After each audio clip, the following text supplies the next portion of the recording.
What happens if mortgage rates hit 6%?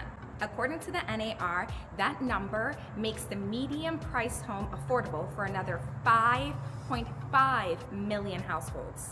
About 1.6 million of those are renters. And if history holds, roughly 10% of them, about 550,000 households, will buy within the next year or so. That kind of shifts could drive sales up 13 to 14%.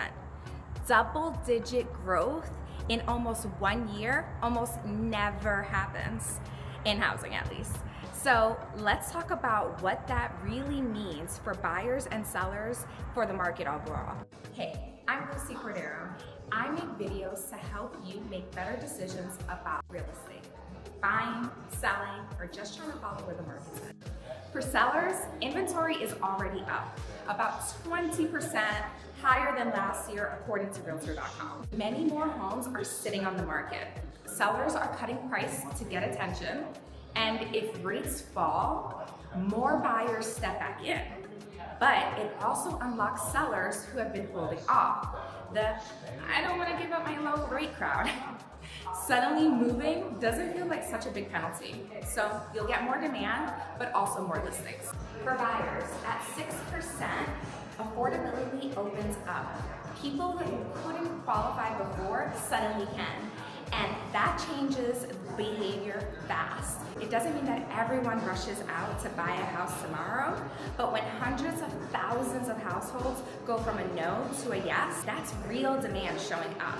The other side of this is just psychological. A lot of would-be buyers are just stuck on the map.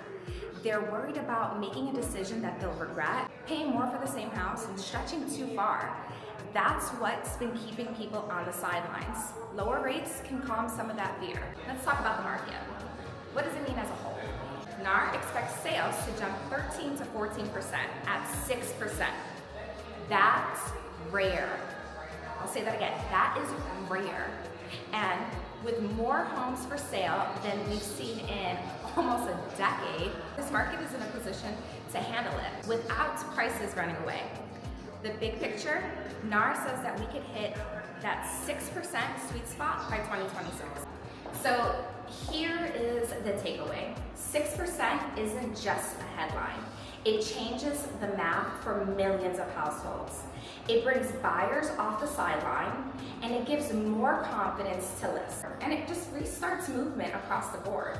If you're trying to figure out how this plays out for you, whether you're thinking about buying, selling, or just watching, the key is planning ahead so that you're ready when it happens. If you found this breakdown useful, hit the like and subscribe button so you don't miss the next one.